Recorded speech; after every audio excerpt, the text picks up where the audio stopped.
Definitely. She didn't want to tell him this, at the risk of seeming pathetic, but she'd follow him anywhere. They said their goodbyes and headed toward the cashier. "Looks like they're eager to start in on the wedding night," one of the players called after them. A chorus of guffaws. "Here's to the honeymoon. Congratulations on your marriage." "They actually think," Celia turned and waved to the well-wishers, "we're going to get married." "That's 'cause we are." Once they'd cashed in their chips, they made their way to the taxi line outside the front entrance. Cool December air scented with car exhaust enveloped them. Ty held Celia's jacket for her while she shrugged into it, then wrapped his arms around her for extra warmth. He stood behind her, his front to her back, as they shuffled forward in line. Celia checked her watch. 1:30. Any other city would have been dark and shuttered at this hour. Here, lights blazed, slot machines jangled, and people clogged the sidewalks. An older couple in sweats and fanny packs stood in front of them. A group of 20-year-olds dressed like Kardashians stood behind them. Celia had never felt more distanced from her regular life, nor a greater sense of surrealism, nor happier, thanks to him. Ty Porter, the high school crush she'd never outgrown. During childhood and adolescence, her father's job had relocated their family to a new city every few years. She could remember how furious she'd been at the age of 14 when she'd been forced to move yet again the summer before her 9th grade year. They'd settled in Plano, Texas. The address of their unimaginative house in their dull subdivision had dictated that she'd attend Plano East Senior High. Celia had decided to hate it.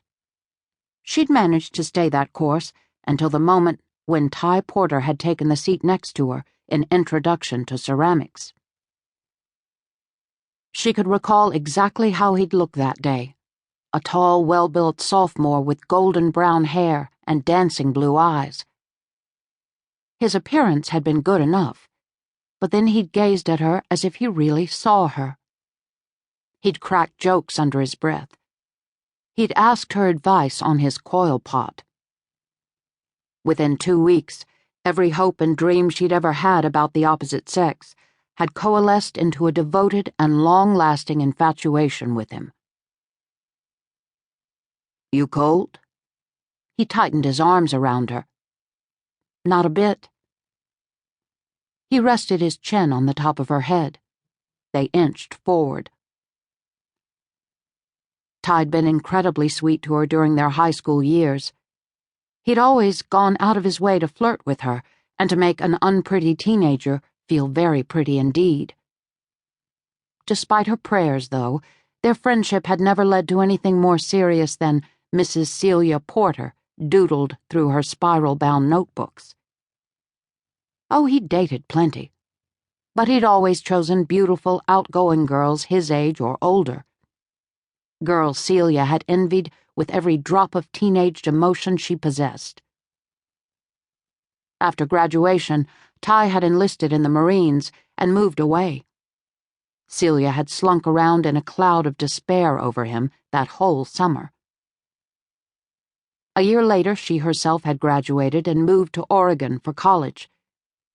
2.5 years ago, she'd completed her degree and taken a job as a restaurant sous chef. All told, she hadn't seen Ty for 7.5 years. But when her high school friend Lacey had called and informed her that Ty would be competing in bull riding in the National Finals Rodeo in Las Vegas, his name had hit her like a lightning bolt. The passage of time and distance had not squelched her affection for Ty Porter. Celia had convinced Lacey to meet her in Vegas for a girls' weekend and bought tickets for them both to the rodeo. She and Ty reached the front of the line. A taxi pulled up, and a casino employee held open its door as they climbed into the back seat.